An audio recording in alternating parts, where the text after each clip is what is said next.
Ladies and gentlemen, welcome to The Scope.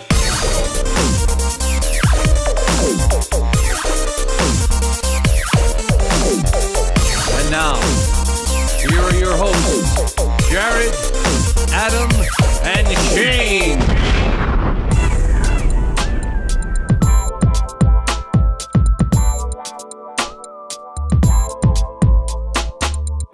Hey everybody, we're back. It's episode 205 of The Scope. You know, if you just jump into it so quickly, Yeah. it doesn't make the show go any faster. But I like the urgency. I like the excitement. You're excited to be back. The Mad Max of Scope episodes. It is. We are back after a slightly extended break. I think an additional week, Jared. Is Additional that week because Adam was traveling. Yeah, we'll get to that business next episode. Leave him wanting more. Of course. Thank you, Jared. It's a good sound clip. It's Where'd you weird get that from, Jared? it's weird that you're gonna forget. I'll review where that in a later episode. Came from in 2 weeks. You know, we are known for our summer movie preview episodes, and it feels like summer's coming earlier and earlier when it comes. Started in March this year. It's Yeah. very strange. So we are just getting to that now. Global warming. And it's interesting because two of the biggest movies might have already been released as of this recording. And we're going to quickly talk about one of them right now. Jared, of course, did a great review for the new Mad Max movie. What is it? Fury Road? Is that Fury what it's Road, called? yep. Which I am hopeful to see very soon. But possibly the biggest movie of the summer came out a couple weeks before that. Of course, we're talking about Avengers: Age of Ultron.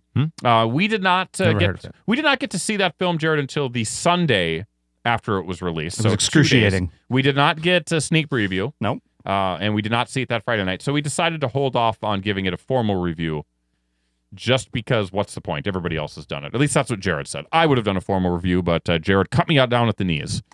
I knew I didn't have the available bandwidth to actually That's edit it. That's the real story right there. Yes. Full disclosure, Adam. Yes. By the hi. way, thanks to the show.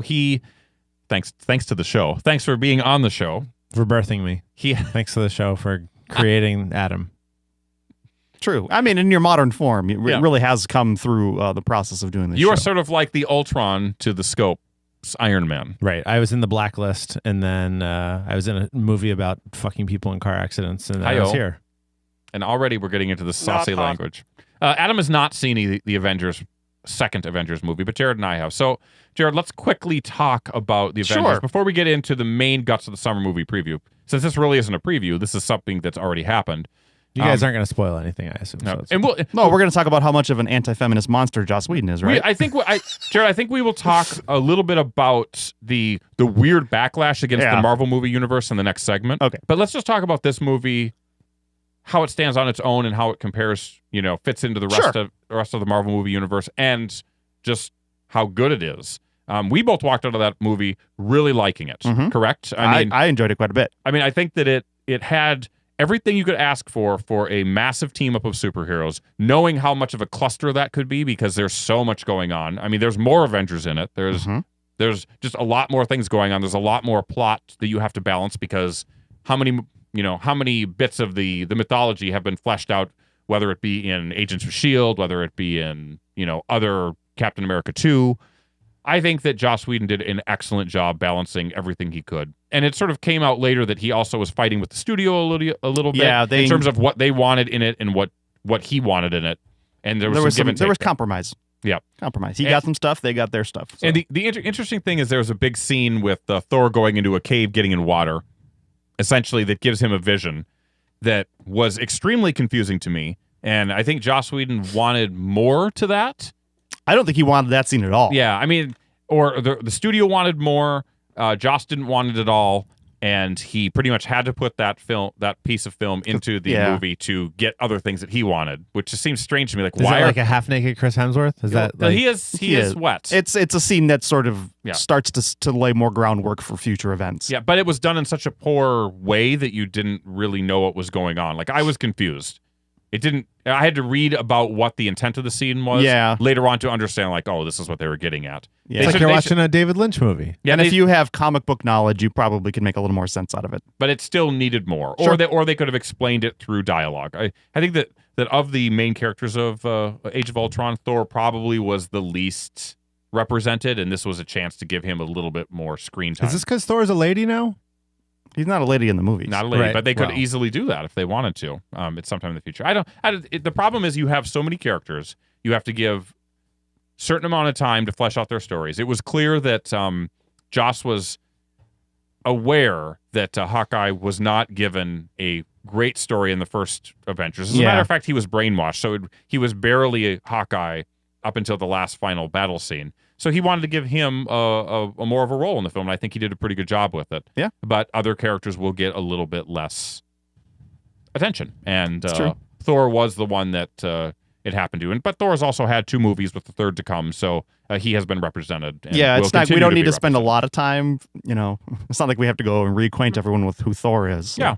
I thought the movie was appropriately comic booky. I thought that the Yes. action scenes were great. Sometimes a little chaotic. I don't like Life is chaotic. I don't like to man. compare that to like the Michael Bay way of filming, but sometimes a little bit was going on, a little bit more going on than I could completely process. But I mean, it's a minor quibble, if anything.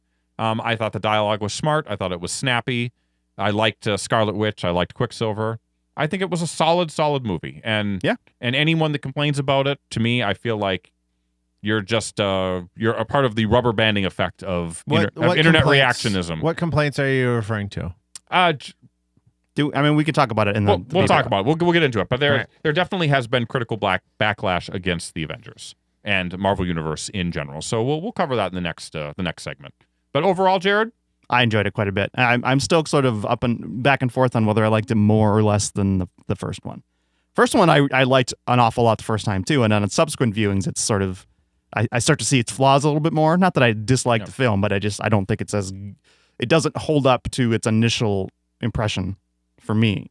And maybe this one will do the same. We'll see. But I think I was going to say, we talked about this. Yep. I think that what you have with the first Avengers is a movie that's never been done before in terms of creating a universe with separate characters and then bringing them together and see how they play. Mhm. Avengers 2 is not new. I mean, it's something you've got the same formula, or the formula is being repeated from the first episode, the first adventure, if you will. right. But I think that they did it better in this one. I think that there was more balls to juggle, more plates spinning, and I think Joss Whedon did a better job. Also more balls because Joss Whedon Yep. hates women. Of course he does. I mean, it's been very clear by his body of work that's over and over again he has been negative towards women. But we'll cover that in the next segment. Right. I'm going to write that down for the cover in next segment. So, Jared, if we were give this an unofficial official scope score, where would you be at? What did we give the first one? 3 3/4 or Something maybe like 4 that. stars? I'm probably around 3.5, 3 3/4. Yeah, I would probably give it 3 3/4 as well. Yep. So that's a pretty good score, and It's an A-. that's a great way to kick off the summer movie preview, considering the Avengers has already crossed the $1 billion mark worldwide for their take. That's But awfully Shane, impressive. it opened less than the first one, so therefore MCU overdone. Failure. Downward from here, right? The internet sucks. So, guys, let's take a quick break. We will get into all of this Avengers talk and plenty more. It's the Scope Summer Movie Preview. It's coming at you right after this. Attention fans of funny music, Fump Fest is back. With performances by Tim Cavanaugh, Todd Chappelle, Jessica Delfino, Steve Goody, Matt Griffo, Insane Ian, Drew Jacobs, Mikey Mason, The Great Luke Ski, Smashy Claw, TV's Kyle, Carla Ulbrich, and Worm Quartet. Plus, this year's special guest of honor, The Arrogant Worms. I heard the screams of the vegetables. Watching Fump Fest is taking place June 5th through 7th at the Westin North Shore in Wheeling, Illinois, just outside Chicago. Tickets for the weekend are just $35 until March 31st. Join us for live concerts, panels, the Demented Dance, dumb parody ideas, Demented Karaoke, and the 5th annual Logan Whitehurst Memorial Awards for Excellence in Comedy Music. Visit fumpfest.com to register for the event and reserve your hotel now. That's FUMPFEST.com. I saw a man eating celery, so I beat him black and blue. Summer's here, and the time is right for the highly anticipated but never duplicated Scope Summer Preview. We'll fill you in on all the must-sees and must-avoids of this very important season. The Scope Summer Preview.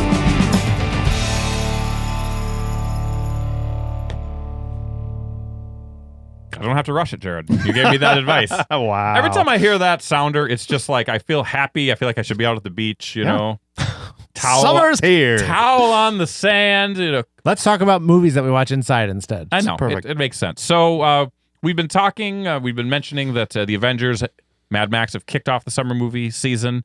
Let me ask this question right here. Yes. Jared's seen them both. Mm-hmm. Are the best summer movies already in theaters? And are they in the theaters before June 1st? Potentially, yes. Best, Why, the Jared? best as That's in just as far as acclaim, as far as Quality and maybe profits. I don't know. Yeah. Well, although I think Mad Max is actually going to open third. Is it third? Yeah. no, it's in second right now. You mean this? Oh weekend? yeah. Ultron dropped. Ultron Age of dropped Ultron third, dropped to third. Not a surprise there. But yeah, Jared, you've seen both Ultron. You've seen Mad Max. Are these possibly the best movies of the summer? They very possibly are. There's a lot of question marks, I think, in some of the tentpole films that are coming out. Well, I'm sure we'll talk about that as we go forward here. Yeah. I don't see anything else on the schedule that looks like a home run to me. Yeah, there's I mean, there's going to be some smaller films that are going to be really well reviewed. I think and there's gonna a lot be and very you're going to good. get Possible Jurassic home runs. World is going to do well. I mean, Sure. movies will do well, but Yeah. are they going to perform? And I have to tell you, go ahead. I saw Mad Max. Yes. Batshit crazy? I have not walked out of a movie with a smile on my face that big. Yeah, I don't think ever. it's great. I know it's like getting to the point of like hyperbole at this point. Yeah. But every tweet that I see about this film, people are talking it up. But Yeah. yet it's in second place. Well, it's rated R and it's it's up against Pitch Perfect, which is it's just weird. It's a juggernaut. It's a juggernaut. yeah, Fat Amy. right? She's crushing it. Fat of me. It's like she's sitting right here, Rebel Wilson. Yeah. I like it.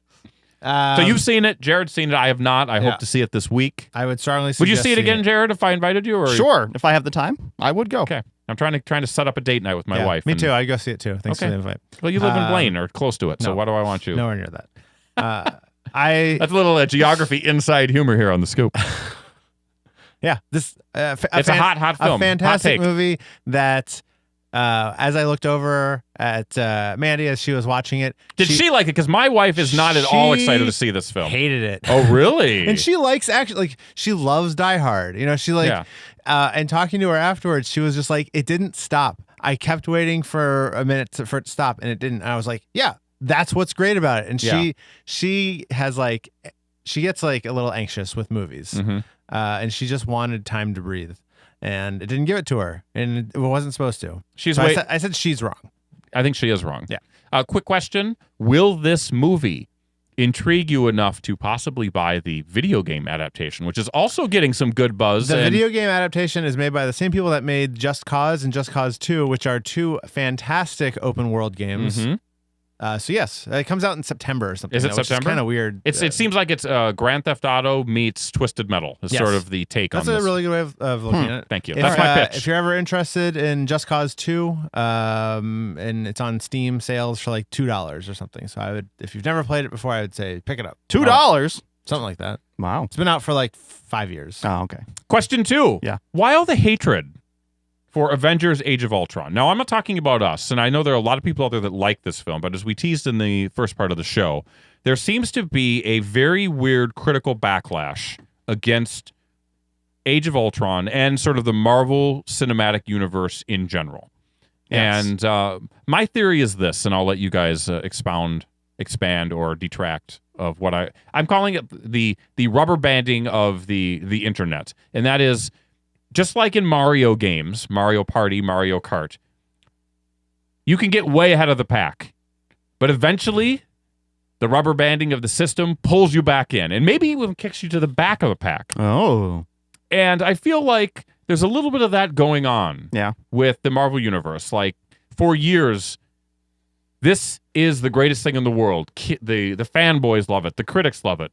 But at some point, you're just waiting for that moment to smell blood. Can you give me an example other than this movie where people are doing that? Like you're saying, you're kind of saying it like it's a trend. No, I'm not saying like the trend. I'm just saying for the Marvel Cinematic Universe. Right. I'm saying that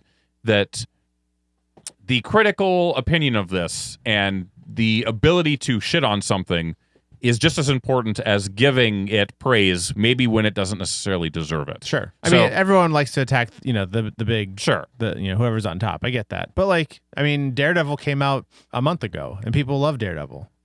Yeah, but that's television. It's not. Right. It's sort of a different beast. It's not the same thing. I just don't see how you're saying like the MCU is being attacked where it's like it's one instance. Well, you've got this instance. You've got the and this goes into the next question. The doubts on Ant-Man, the uncertainty of that. I'm asking the question: is this the time where the Marvel Cinematic Universe is being brought down to earth, deservedly or undeservedly? I feel like there's been this want to do this for a while now. I agree with you. Like even maybe since the first Avengers, people have been waiting. Okay, when is it going to crumble? When is the moment when the quality isn't going to be there? When are they going to release a film that truly isn't good? And I don't believe Age of Ultron is that film.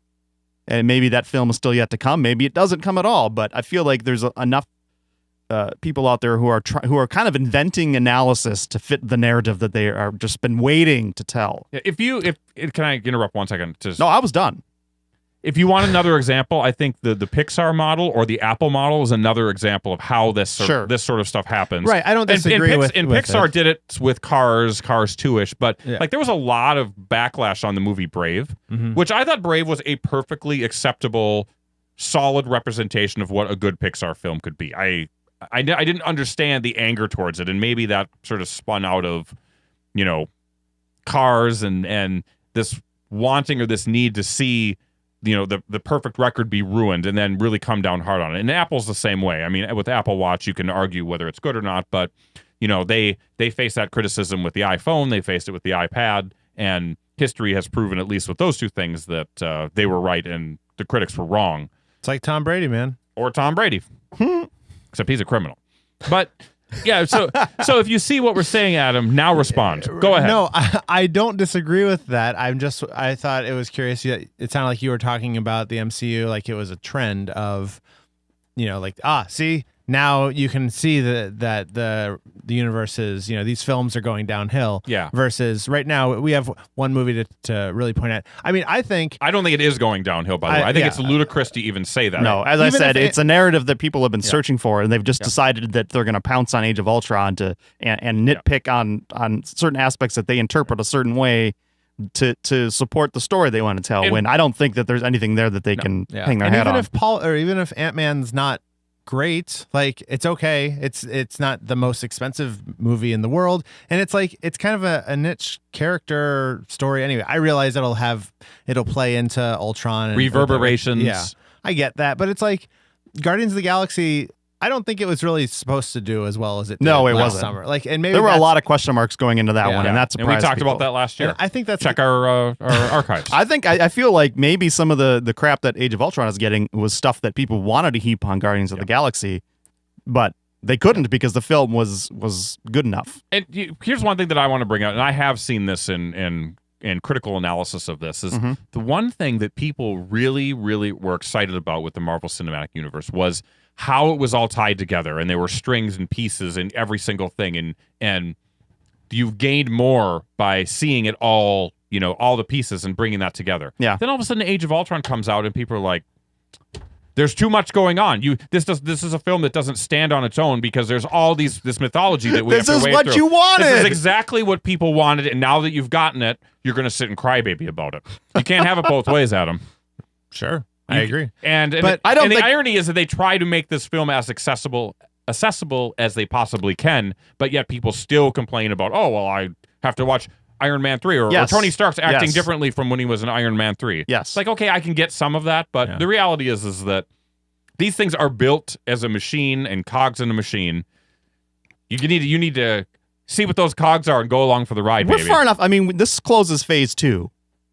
Or does Ant-Man officially close phase 2? I don't know. The point is we're far enough along in the MCU process that the expectation is already there that you should have seen the films that came before this. I would love to know. I would love to see numbers. I'm sure Marvel has decent numbers on how many people have seen, especially like first weekend attendees. If you're going to see Avengers 2 the first weekend, how many of those people have seen all of the preceding movies? I mean, 90% of them. That's It's got to be a really exactly what high my guess is. penetration. I think So- they have enough trust that people have seen these films that they can go and set up Avengers in 1 week of Agents of S.H.I.E.L.D. and they can talk about what happened in that movie in the next week Yeah. of Agents of S.H.I.E.L.D. because they know everyone went and saw Age of Ultron over the weekend. that watches. I wish they would do more of that. I wish they would integrate it further. And I don't- they I don't. don't- That's the problem. I don't you know that they did a good job with No, that. they didn't but do a great job. I think the fact that they know that their audience will go see it right away and they can trust that they've seen it and that they can now comment on it in the next episode of the show. I mean that tells you everything you need to know about where they know what they know about their audience. So also anyone who's complaining about needing to see things, other films to set up this to understand what's going on is the type of person who doesn't need to go see these movies at all. You're looking for something to complain about. Yes. Thank you. Well, and I don't think that the whole notion of like them having a perfect record is true anyway, because No, they haven't. I mean, Iron Man 2 was rightfully panned. You know, It was a mediocre film, and Iron Man Yes, 3 was a Iron- mediocre film yes, as well. yes. So Thor 1 and 2 both had, huge issues. I think that I think I like Thor 1 and 2 better than Iron Man 2 and 3. Sure, I'm just saying none of them That's fair. are. I have since seen Iron Man 3 since I came out of it not liking it, and my opinion of it is improved, but it's still not a great opinion of it. I didn't like Iron Man 3 as much as most people did. So Yeah, I was sort of saddened by it. But so yeah, you're absolutely right. But I think that critically, the critics were more apt to overlook some of that, especially because they like this Iron Man story. They like Robert Downey Jr. and they cut Marvel a little bit more slack. But it was I just think we were waiting for that tipping point when now we can fairly shit on it. If Iron Man 2 When they came should have shit on it, 3-4 years ago. Sure. If Iron Man 2 came out now in this, weird It'd be bedlam. yes, people would It would be bedlam. freaking out. There'd be cars burning in the streets. Well, speaking of bedlam, guys, let's talk about 2 other superhero movies that are absolute question marks for the summer. They're both Marvel movies, but they're not both in the Marvel Cinematic Universe. One that's Ant-Man. That's Paul Rudd, Michael Douglas. And we've also got Fantastic Four, which is a part of the Fox Marvel movie universe, which is another reboot, and not even another. It is a reboot of the Fantastic Four franchise that had a couple films 10 years ago or so that were not all that great. Both of these movies, big question marks. Jared, which one of these 2 do you think is going to be the better film from what you've seen? And which one are you more excited to see? I'm more excited for Ant-Man just because it is part of the proper MCU. I like the cast.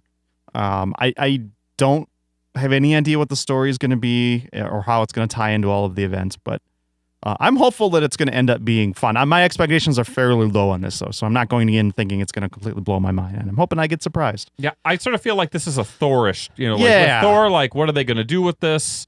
Maybe we'll come out being surprised. Good. And you've got a super charismatic Paul Rudd who is a lot of fun to watch in just about any film that he does. So I think that is a great casting choice for something like this. I am disappointed that the directorial change, I felt like it was originally they were coming at it with a bit of a more of an auteur perspective, like there was going to be a clear voice and a clear vision. Apparently that clear voice and clear vision contrasted too much with what Marvel wanted to do with their properties, so he was out.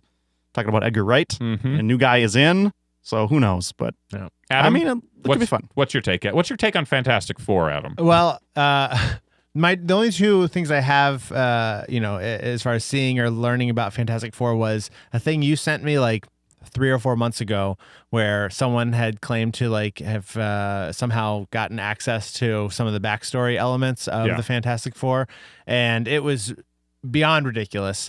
I don't know how much of that was actually true. Watching the trailer this weekend, it didn't see. I don't know. You don't see what's happening before all these kid geniuses, I guess, are in this program.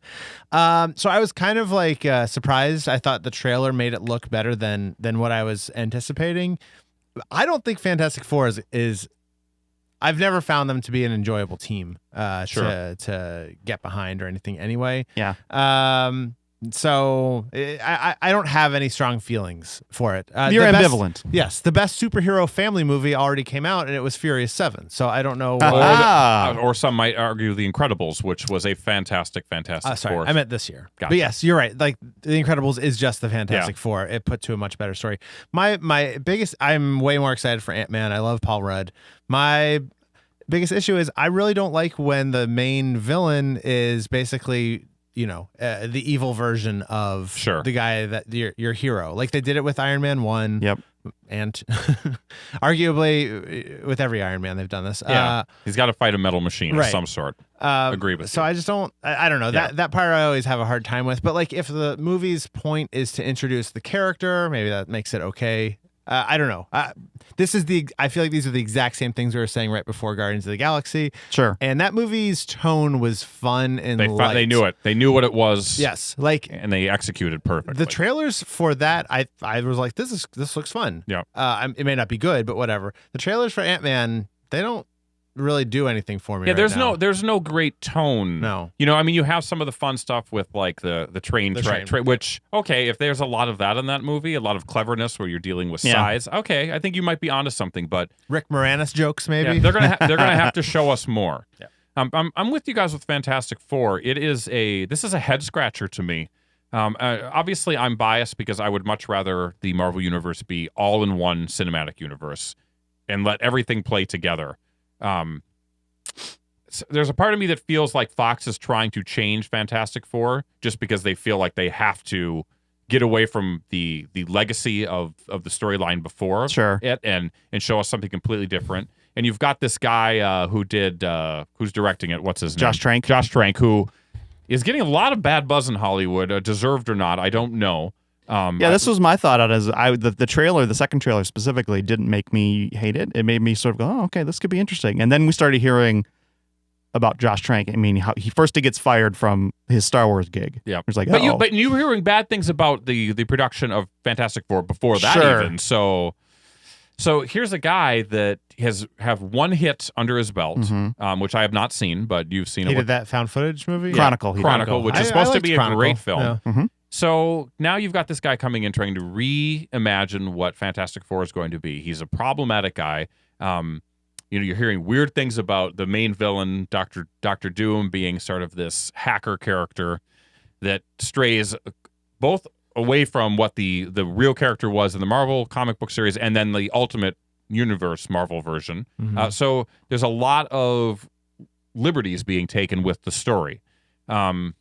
So I don't really know what to make of this. I'm with Jared. Like the trailer didn't disgust me, but it didn't make me say, okay, this is going to be the next big thing. So I think even more than Ant-Man for me, this is a wait and see. I've got to see it in the theater. Troubling for me is the whole bit that came out, true or not, about trying to explain Mr. Fantastic's power. Yeah, how they sort of explain him being warping space time or something, so it give him the illusion of being able to stretch. And then they backtracked on that, which to me it read clearly as a backtrack. Yeah, because people were really upset with that, and it's like, just why can't he just stretch? Yeah, don't explain it. Is that so hard for us to get our head around? That's boring. He can stretch. Okay, great, go for it. You don't move forward from that. You don't need to be so clever to work your way around that. Just if you write a good enough story and you're scientific enough, people will buy into the illusion. And here's the thing: is even if you're not part of the MCU, you have the goodwill of the MCU to build on. Yeah, people are ready to accept people with superpowers. No problem. Yeah. So there's no need to give it some sort of fancy pants technical explanation to make it something other than what it is. This is not like we're going back to the original X-Men film where people were scared that you're trying to show some sort of costume characters and, people with special powers. How do we deal with this? We are well beyond that. People are far more accepting and open to magical and mysterious and mechanical variations of people. It's crazy. So, yeah, you're right. Own it. Play with it and make something great for us. Thank you, Jared. Thank you, Jared. Okay, let's move on to the speed round, guys. I'll name the movie. I'll name a summer movie. I'll point. I'm not going to have everyone talk about every single film. We'll sort of bounce around. But just give me a one-sentence review or your one-sentence take on the film that I ask you about. We'll start with the remake Poltergeist, Adam. Jared and I we were on a podcast called Buzzer in My Pants with John Norton. We did a lot of Poltergeist talk. We did a month residency on Buzzer in My Pants. Yeah. You can check it out at buzzerinmypants.com. And maybe we won, maybe we didn't, but one of the weeks was focused on Poltergeist. Adam, your take on Poltergeist. Sam Rockwell's in it. Yes. So it means I'm going to like it. I'm going to like him in it. I have no desire to see this movie. Gotcha. Jared, San Andreas, The Rock's new film, disaster film. Mm-hmm. Apparently Rock is not going to rescue anybody but his entire family while all of Southern California crumbles. Your take. On the surface, this looks like retread disaster porn, but it also could be a lot of fun. The Rock is very charismatic, and it's got what's her name in it?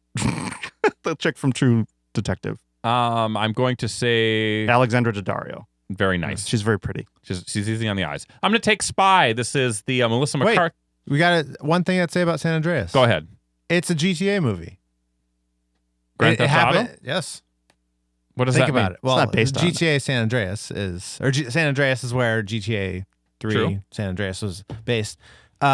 He's piloting a helicopter. You can Okay. do that in San Andreas. Mhm. He's of non-white descent. That's your character in Wow, San this Andreas. is a stretch already. All right. I'm taking on. You don't want to hear it? That's fine. I don't want to hear it. Melissa McCarthy, Spy. We talked about this. We will talk about this in a future episode. It's coming out in theaters in June. Yep. It's Paul Feig. Paul Feig. You've known it. The guy's super talented. He's been involved in a lot of good things, but my favorite, obviously, is Freaks and Geeks. It's a sort of It's ruining Ghostbusters. It's a kind of a campy film, a campy spy film with Melissa McCarthy, as I said, and Jason Statham. I'm telling you, I've said this on every Melissa McCarthy movie I've ever seen where she is the star. To me, she can't headline a movie. I think she is a supporting character who, in small bits, is genius. If you give her the entire film, it ends up being uncomfortable in one note. South by Southwest reviews are good. Early word is it's good. Okay, well, Yeah, it's weird. maybe this is her breakthrough role, and if I get a chance to see it, I'd be more than willing to eat my words. Adam, Inside Out is the latest from Pixar. Mm-hmm. It is Pete Docter, who is one of the most acclaimed Pixar filmmakers. He's Close local, up. Close and personal Monsters friend of close Shane's. personal friend. He would not know who I am, but his sister might. Get him on the show. Amy Poehler, leading the voice cast. Mm-hmm. Bill Hader. Excuse me. Louis Black. What's your take? As a 12 or 13-year-old, I really liked Herman's Head. I felt like I was... You were the one, huh? Yeah, I was the one. I felt liked like it. I was so advanced, liking this show, obviously geared towards people old, like 10 Yep. years older than me at the time. So a Pixar movie that's just ripping that concept off sounds great. Jared. To me, yeah, it feels like Herman said the animated series. I don't go for animated films anymore. I just don't care. Sorry, not for me.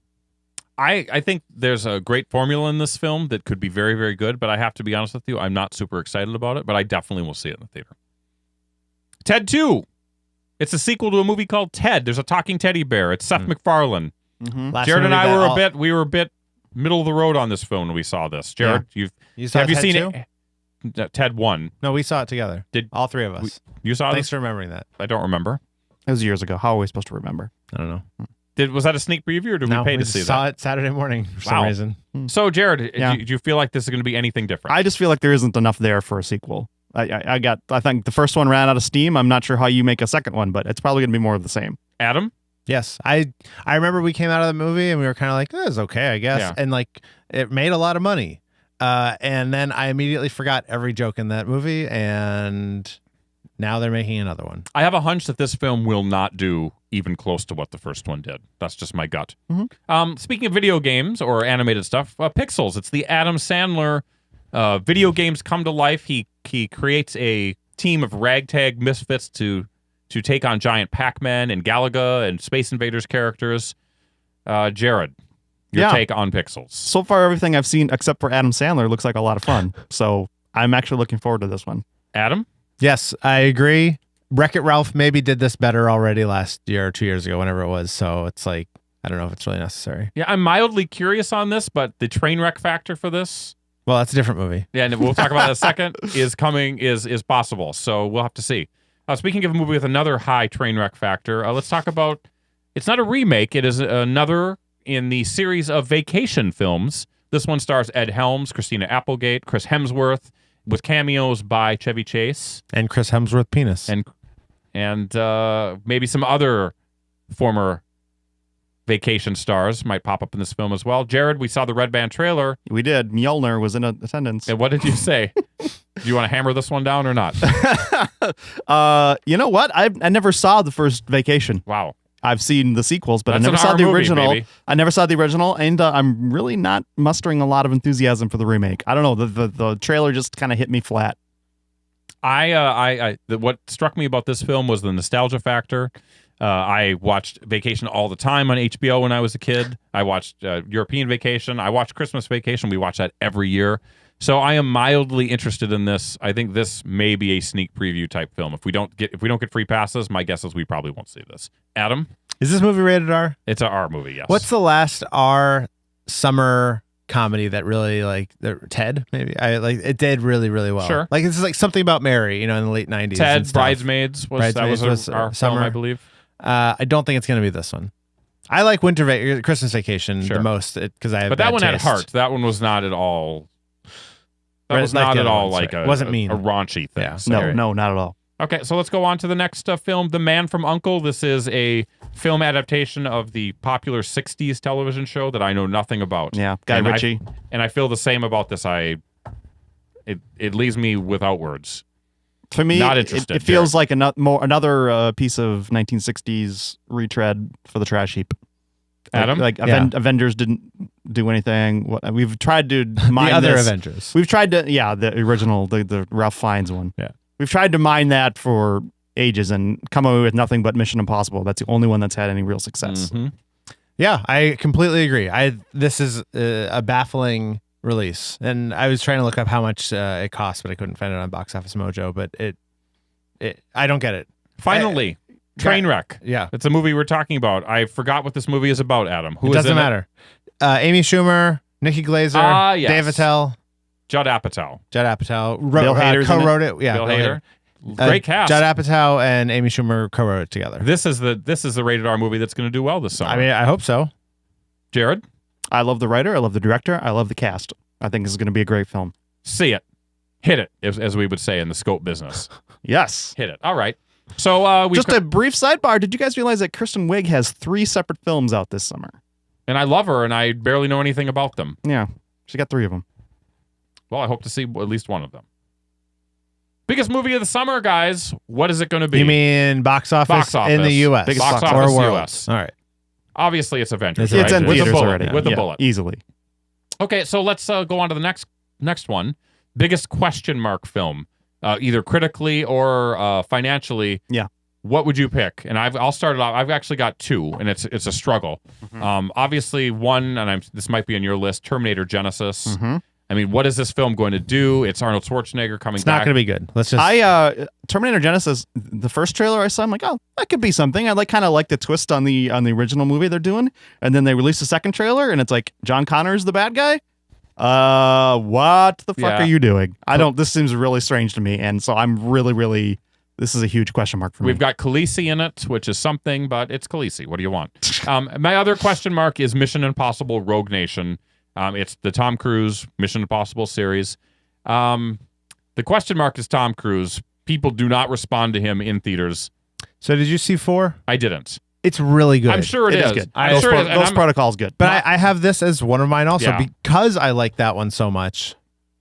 I don't know what's happening. Tom Cruise is a huge box office wild card. You just do not know how people are going to show up to see his films. Yep. Adam, your picks besides Rogue Nation. I mean, we talked about Ant-Man, but I think that's still a question mark for Yeah. me. I'm kind of curious that Dark Places is not getting any sort of buzz that Gone Girl did. I realize those 2 books were not even near each other in terms of how they did, but Dark Places is by this whatever her name is, the same author. So it's a different story. It's not a follow-up or anything. It's just the same author. But the weirdest one I have is that David Foster Wallace movie with Jason Segel as David Foster Wallace. Yeah. I'm not an Infinite Jest fan by any means because I've never finished it, but it's a weird pick for it coming out in the summer for Jason Segel. It's almost like counter programming. Yeah. It's strange. But maybe it's good. I don't know. Jesse Eisenberg. You'll support anything with Jason Segel. I know will. you will. That's true. Jared, your picks. We talked about Fantastic Four being a big question mark. That's on my list, of course. Terminator Genesis also there. For me, Jurassic World is a big question mark. I'm sure it'll do well. It's going to be popular. It's going to make money. I'm just not sure if the story is going to be there. Is it going to be a good movie? I'm not getting a vibe from this that it's going to be anything more than just dinosaur spectacle. It's a hard read. Yeah. Have any of those? Was the first one just Dinosaur Spectacle? Like I think I was 11. It was, but so- it was unique. okay. And it was a Spielberg movie that had that Spielberg touch. Yes. This is not a Spielberg movie. Right. I would love for them to redo Jurassic Park today, because with the technology that they have and stick closer to the original book. How bad do those dinosaurs look today? If you rewatch that movie, Some of them hold up really well Really? still. They do. And the fact that they use practical effects for Yeah. a lot of that stuff, and, Spielberg, used some of his Jaws techniques where sometimes less is more. Yeah. It works. It works. Not great. I mean, it's dated, especially a lot of the technology within the film sort of puts it in a time period, a time capsule, but it works all right. So movies you can't miss, guys. We'll start with Adam. mm-hmm.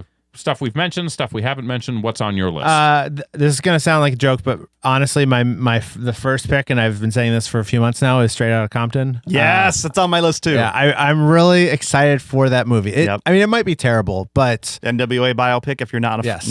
aware of what this movie is, yeah, it's not on my list, but I am honestly excited. excited about that. Sweet. We talked about Trainwreck. I really hope that's good. There's 2 coming of age movies this summer, and neither of them look great from their trailers, but I'm hopeful for both of them. So it's Me and Earl and the Dying Girl, which looks better than the other one, Paper Towns.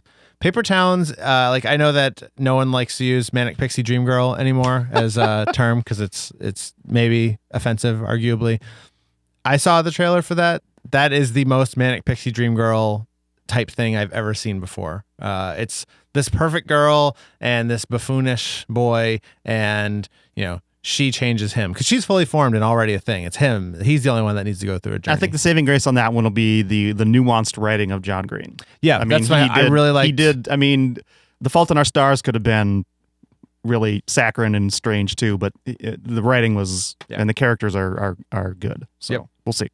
is that your list? I have other stuff we talked about. So Jared. You've got all the big tentpole films, some of which you've already seen. I guess I've got Tomorrowland on my list of ones I want to see. I do too. I'm still not sure what the film's about or if I'm going to like it, but it's Brad Bird, so there's trust. Brad There's Bird, trust. you've got The Lost Connection, Yep. you've got a mystery, you've got George Clooney, who can act. I guess. And we may have to pay for that because we missed our chance to get passes. So I didn't know that there was a chance. there was a chance, and I was late to it, and I couldn't get to it. But the other one on my list comes out in August. It's a comedy. It's one of 3 Kristen Wiig films. This one is Masterminds. It's Kristen Wiig, Zach Galifianakis. Sure. I think it might take place in the 80s. I'm not sure, but They're dressed poorly, if anything. It looks really funny, and I will see that for sure. So I've got Tomorrowland on my list. I've got Me and Earl and the Dying Girl as well. And Jared and I have had many opportunities to see that. We have another one coming up, and we may have a free ticket if you would like to go see it with us on June 3rd. All right. And I've got Mad Max just because you guys have seen it, and that's that. And I also put Jurassic World on it just because I love Jurassic Park. And it is a question mark, but we'll see it for there sure. are aspects of this film that are exciting to me, but there's also big train wreck type issues with like the trained raptors, the why are we creating genetically nasty dinosaurs does not make sense to me. There's just certain leaps of logic that they're going to have to overcome for me to be really excited. It's fun watching the Ant-Man trailer and then immediately watching the Jurassic World trailer because it's like, wait, he controls ants. Oh, he controls raptors? What's happening? Yeah, like this is very strange. And then the other film I have on there, which I'm not sure if I will see, but I'm curious about it, is the new Cameron Crowe film, Aloha. I mean, I love Cameron Crowe. He's done some fantastic films. And that could be a good thing to see, but could be another Vanilla Sky. Could be another Vanilla Sky. So let's go into the one movie that you will miss. And I will start. One? You put plural on here. I've got a whole list of things. I will start, and I've actually have 2, so I cheated, and so you all can cheat. My picks are pretty simple. We talked about this before. Entourage is not going to be a film I've seen. I watched that show for like the first 4 seasons and loved it, but then I was like, this ain't doing anything for me anymore, guys. It's the same old. It's more of the same. And the film looks like an extended episode. Like that film should have come out years ago if they're going to do it. And then the other one that I will not see, quality aside, is Magic Mike XXL. I didn't see the first one. I don't really care to see the second one. It's just not on my list to see. Maybe if I saw the first one, I liked it, but you could still. You know what the cool thing with movies is? You can see them anytime you I want can revisit it if I need to. Adam, we'll go over to you. I only have Entourage. There are plenty of movies that I like, kind of don't care about, but Entourage is the only one that I was immediately like, nope. Same thing. I watched the first 2 seasons maybe of that show.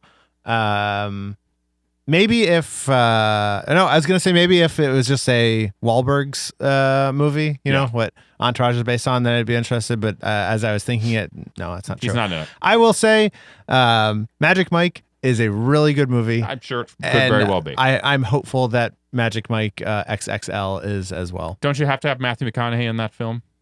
I don't think so. Okay. Jared, your pick. Is Steven Soderbergh directing this one too?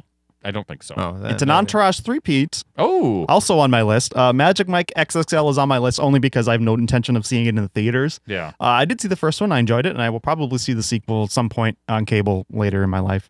The Man from U.N.C.L.E. we talked about, I just don't have any interest in this, even though I do generally like Guy Ritchie films, although not much lately. Yeah. I have Pan on my list. It's been delayed, so it's not a summer film. Really? When did that get delayed? A few weeks ago? I don't know. I guess I missed that news. All right, I don't have to worry about it then. I just think that Hugh Jackman looks weird in that film. There we go. The whole film. I'm not into the whole like modern update of fantasy type films anyway, so it has no appeal for me. Making notes. Well, there you All go, right. guys. Summer movie season has been covered. You know what to do. You know what to do. You know what to do. Go see movies. Go see movies. So let's take a quick break. We'll come back with more Scope and possibly coming soon, right after these words. You're listening to The Scope. Under the scope.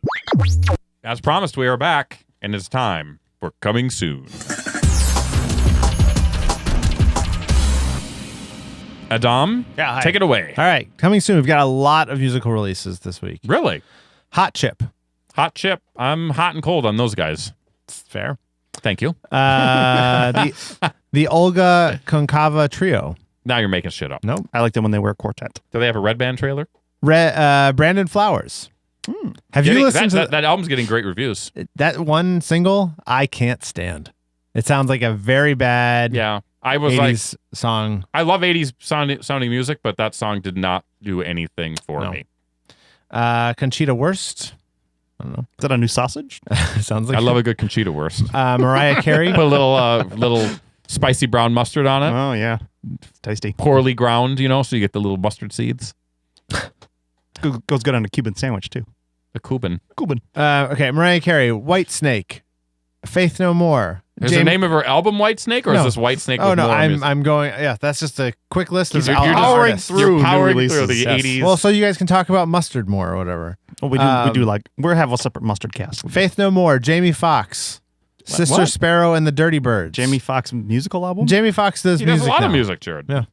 Sorry for not being up in the career of Jamie Come on. Foxx. Come on. What are Not we doing my here? electro. Hashtag not my electro. Adam liked that. I didn't know what it meant, but Adam liked it.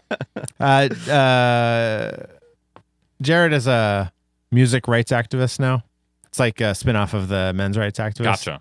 Hashtag MRA. Right, I'll do that. That'll get me a lot of positive attention on Twitter. Movies. Yes. These are theatrical releases for films. How convenient, considering we just talked a lot about movies. Well, we talked about two of them, but the third one, I'm going to give you a moment to try to guess what it is. Poltergeist is coming out. Yes, it is. This is a reboot and remake of Steven Spielberg and Tobe Hooper's 1982 movie of the same name. Is it Tobe, actually? Maybe. What did Steven Spielberg have to do with the first one? Did he direct it? They say that he was much more involved in the first one than what they like to say. Interesting. Like, he was not director, but they said that Hollywood insiders, saying that he probably had his hand in it a lot more than what was ever said. Very interesting. Read up on it. It's as we actually mentioned, fairly interesting. Sam Rockwell's in this. Some other people, too. Mm-hmm. Tomorrowland. Jared mentioned this as one of his movies to definitely see this That was summer. on my list as well. All right. Directed by But I said it. You said it first, you bastard. Directed by Brad Bird and co-written and produced by Brad Bird and Damon Lindelof. So that was the Lost connection that you were referring to. You are paying attention.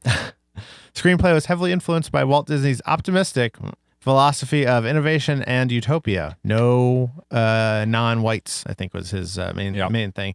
And a lot of cigarette smoking. Exactly. Finally, the last movie coming out this week, the week of 5/17. Human Centipede 3, Ooh. the final sequence. Doubtful. There'll be more. I found this interesting. In theaters. I want to describe the plot to you Not real VOD? quickly. He's going to describe the plot, both, Jared. Both VOD and theaters. You're inside the head of a little girl and all of her emotions. Bill Boss Oh. is the warden of George H.W. Bush Prison, a maximum security prison, which has some of the highest legal and medical costs, riot and violence rates, and staff turnover in the United States. As a result of this, he feels he does not get the respect he thinks he deserves from his inmates and from the governor. Facing imminent termination, Boss's second in command, Dwight Butler, comes up with an idea to cut costs by making prisoners part of a 500-plus person human centipede, inspired by the notorious horror films.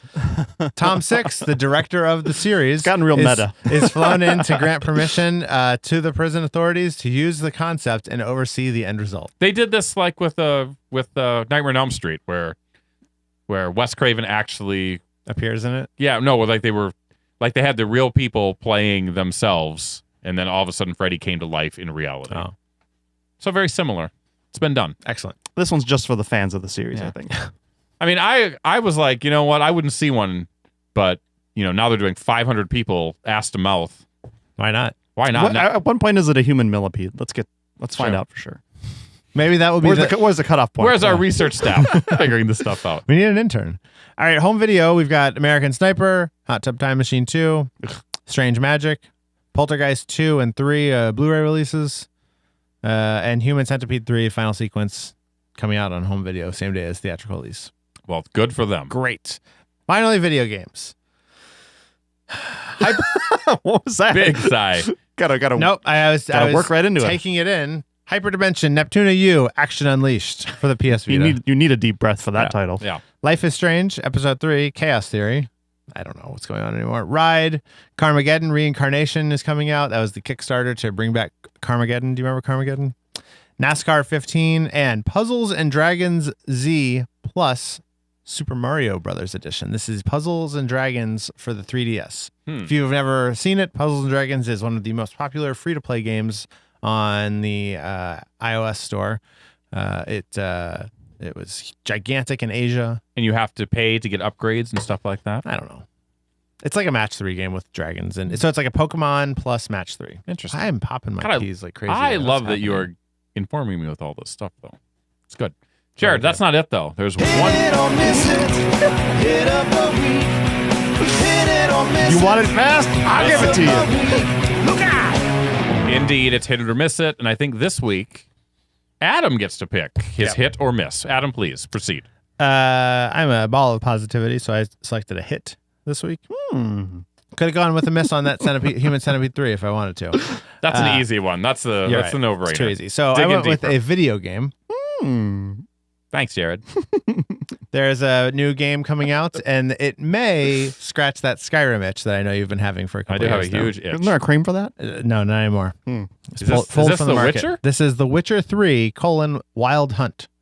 This game right now has a 93 on Metacritic with, I don't know, dozen or 2 dozen reviews. GameSpot gave it a perfect score. They've given 9 perfect scores in the history of that site, like so over 20 So years. if I or wanted, something. I better pre-order it to save my money. Otherwise, they're going to run out of Well, copies. but I won't save as much money with my Gamers Club rewards. Why? Because I can get a new copy for like $47 through Best Buy. You have to pre-order to get that? Oh, really? I didn't realize that. And you get a $10 off credit for the next game you buy. Yeah. Anyway, this game, you don't need to have played the first 2, which is good because I tried playing both of them and they are dense and the combat is not great. But a lot of that stuff seems to have been resolved in this. Are you jumping in on this one? Yeah, Okay. I am. Yeah, so it's at least 100 hours of content, which is too much. So I have that. I've got Dragon Age that I have yet to play. Yep. And I'm spending all my time playing Rock Band 3 again. What the hell's wrong with me? I don't know what to tell Jared, you. next. Under the scope. This is the part where I work for a living. Do it. It's working hard. I like to wait for the fade He's out. working hard for the weekend. I want the bed to be there for me. Folks, this is your chance to chime in on the show. If you say nothing, we must be doing a good job. Must be doing a good job, right? Squeaky wheel gets the grease. Silence means excellence. We talked a lot about what's coming out for movies this summer. Maybe you want to chime in and tell us what you thought of Age of Ultron, some of the controversy. Maybe you Did hated... you say Age of Voltron? Did I miss that movie? No, Age of Ultron. Oh, I said Voltron. Like, that's a movie I would see, right, Adam? Maybe you hated Mad Max Fury Road and you have words to explain why you hated that film. It's marvelous. You shouldn't have hated it, but We didn't even get into the whole feminist issue that that people seem to be having with this movie. I don't understand again, but people are weird. A lot of anti-women crap going on here. Men, the patriarchy is afraid of losing its power. It's coming, boys. It is. If you'd like to chime in on the coming summer movie season, stuff you want to see, stuff you don't want to see, make sure you write in the comments at thescopeshow.com. Call the voicemail line at 612-21-SCOPE. That is 612-217-2673. Or you can get a hold of us on the Facebooks, the Twitters, the Tumblrs. All those links are on our website at thescopeshow.com. If you'd like to support the show, you can do so with Patreon. Patreon is the crowdfunding source where you support content creators directly. Our address is patreon.com/thescopeshow. You can contribute as little as $1 an episode. You can set a monthly cap. You can cancel anytime. Feel good that you're helping support the show and making it go forward. Nearing the close of its first decade, the show. We need all the help we can get. Yes. You can also support us by shopping at Amazon. Go to thescopeshow.com/Amazon. Click on the link. A small part of your purchase goes to our pockets, helps fund our wild orange juice orgies that we have. Orange juice? Everyone knows it's grapefruit. Oh, right. Sorry. Anything citrus, really. That is it. Shane, back to you. Wow. Jared, terrific job. Adam, terrific job. That leaves some weird sores in spots. So you want to not do it too often. It's for external use only, Adam. Not just your mouth. Oh, okay. You said orgy. I did. I didn't go. Let the audience use their imagination on what that means. Okay, they should. Great job in the summer movie preview, guys. And we will be back next week with another exciting edition of The Scope. Bye for now. Ladies and gentlemen, we find ourselves once again at the end. I hope you've enjoyed our time together. I know I have. Fear not, Scope faithful. Days shall pass as if they were but a moment. And Jared, Adam, and Shane will return with another thrilling episode. Until then, send your comments to comments@thescopeshow.com or leave a voicemail message by dialing 612-21-SCOPE. That's 612-217-2673. Thanks for listening, faithful fans. This is Tony Partington saying, Das Vidania. Tune in next time to another terrific edition of The Scope.